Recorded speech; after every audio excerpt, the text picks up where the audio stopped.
Assalamualaikum warahmatullahi wabarakatuh. Perkenalkan, nama saya Muhammad Rizky Pradana dari Prodi Sistem Informasi kelas C dengan NIM 2020-53138. Di sini saya akan mempresentasikan kembali untuk melengkapi tugas matkul dari metodologi penelitian. Di sini ada data kuantitatif bagian 2 Juni 2021. Modul ini berisi tentang metode dan teknik serta instrumen pendukung untuk melaksanakan penelitian. Mahasiswa memahami metode penelitian, instrumen dan teknik yang tepat untuk suatu jenis penelitian dengan analisa dan kuantitatif. Analisa data kuantitatif. Dalam melakukan penelitian kuantitatif, kita seringkali mengalami kesulitan tentang metode statistika apa yang akan digunakan. Untuk itu, dalam hal ini akan diuraikan dengan mengenai metode statistika yang untuk digunakan dalam penelitian dan bagaimana menginterpretasikannya. Secara umum, analisa data dapat digambarkan sebagai berikut. Yang pertama ada pengumpulan data, terus memverifikasi data, pengelompokan data ada 3, yaitu isi tabel-tabel,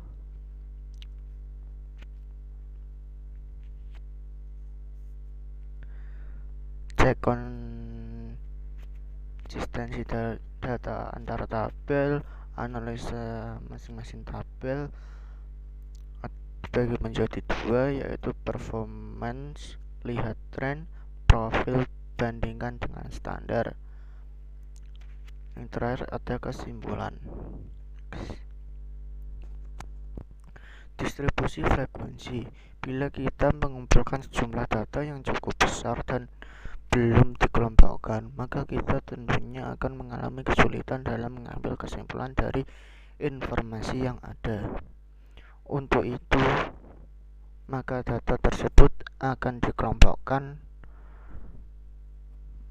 ke dalam suatu distribusi frekuensi untuk memberikan gambaran yang lebih jelas. Distribusi frekuensi merupakan suatu distribusi atau tabel frekuensi yang mengelompokkan data yang belum terkelompokkan ungroup data ke dalam beberapa kelas sehingga menjadi data yang terkelompokkan atau group data.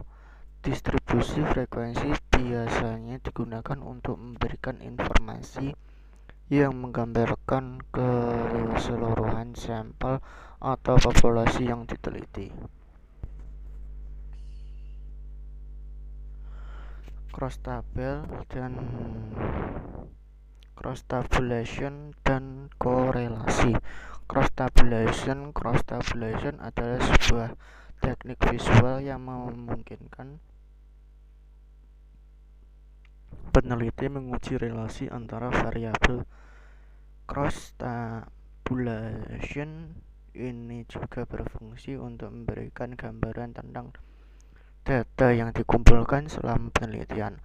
Untuk menerangkan secara umum mengenai populasi yang diteliti, biasanya digunakan statistik inferensial.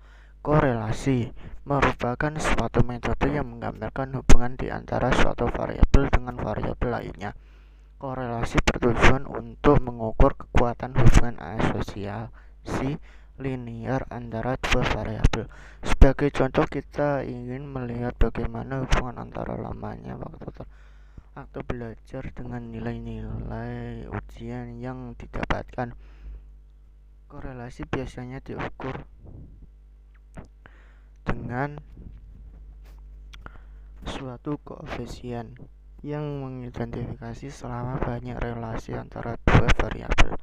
Daerah nilai yang mungkin adalah +1 sampai -1, di mana +1 menyatakan hubungan positif yang sangat erat, sedangkan min 1 menyatakan hubungan negatif yang erat.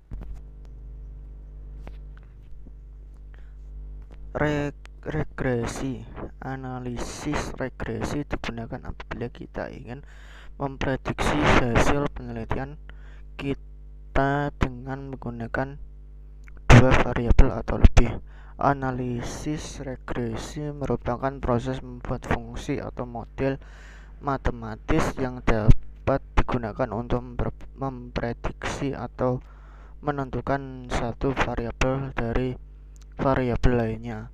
Analisis regresi sederhana biasanya melibatkan dua variabel, yaitu variabel terikat yang merupakan variabel yang akan diprediksi Y, serta variabel bebas merupakan variabel yang tidak dapat dimanipulasi.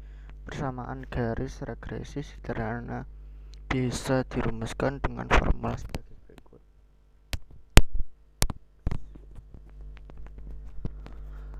Analisis regresi berganda. Analisis regresi berganda multiple regression model merupakan analisis regresi yang mengkaji hubungan non-linear dan model regresi dengan lebih dari satu variabel bebas, atau analisis regresi dengan dua atau lebih variabel bebas atau dengan sedikitnya satu prediktor non-linear. Model regresi berganda probabilistik dapat dirumuskan dengan formula sebagai berikut. Analisis regresi berganda ini berdasarkan pada model probabilistik yang terdiri atas komponen deterministik dan kesalahan random. Adapun model-model regresinya adalah sebagai berikut.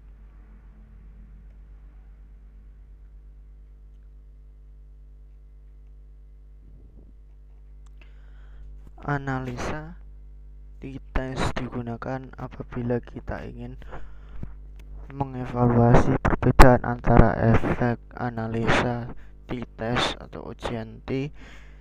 Biasanya digunakan untuk membandingkan dua kelompok dengan menggunakan min kelompok sebagai dasar perbandingan. Uji T akan mengindikasikan apakah perbedaan antara kedua kelompok tersebut signifikan secara statistik atau tidak.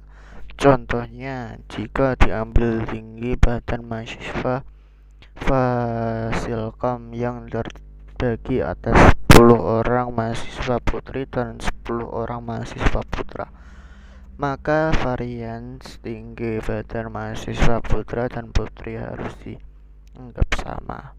Contoh, odometer merupakan alat ukur untuk mengukur mil pada mobil.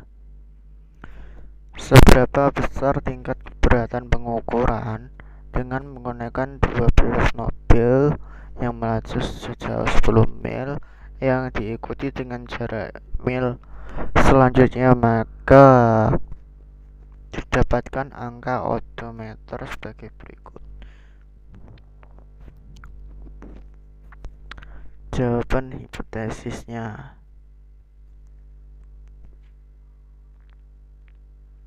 Penghitungan hipotesisnya. Kesimpulan yang bisa diambil adalah menolak H0 karena nilai T dihitung lebih besar daripada nilai T lebih kecil. Ini berarti jarak mil yang dihitung oleh odometer tidak signifikan atau berbeda nyata dengan jarak mil yang dihitung oleh mesin penghitung jarak yang ada pada mobil.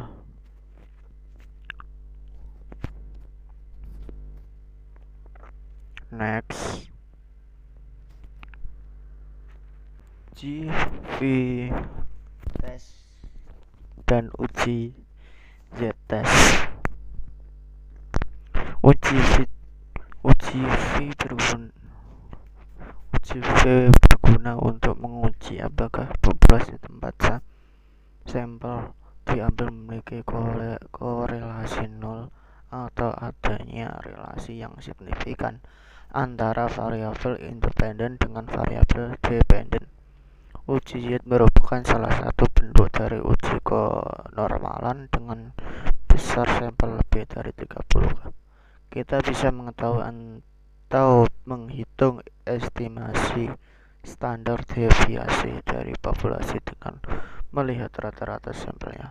Berikut ini merupakan perhitungan statistik uji Z. Z sama dengan X min M per S sama dengan sampel min populasi dan min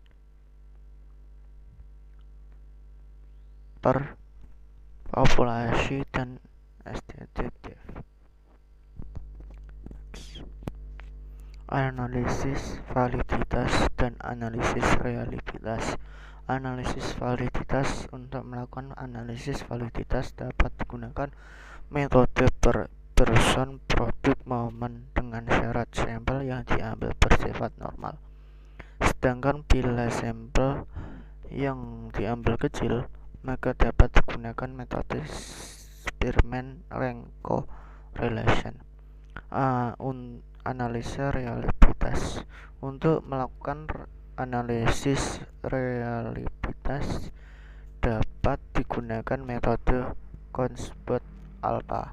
Jika koefisien yang didapat kurang dari 0,60, maka instrumen penelitian disebut reliable. Cara memilih analisis data kuantitatif. Gambar 2 berikut ini merupakan bagian dari dapat membantu kita dalam memilih analisis yang dapat digunakan untuk pengolahan data secara kuantitatif. Berikut adalah gambar data kuantitatif. Start interval data relate compare non normal.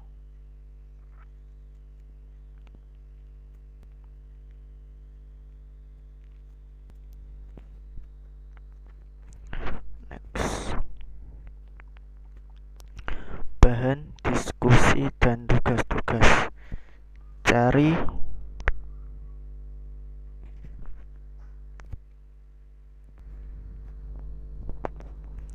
Cari cara analisis validitas dan realitas berdasarkan metode Spearman-Rank correlation dan metode Cronbach's alpha.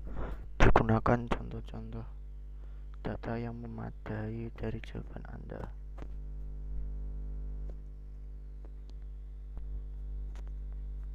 Sekian dari presentasi saya. Apabila ada kesalahan atau keliruan mohon dimaafkan. Assalamualaikum warahmatullahi wabarakatuh.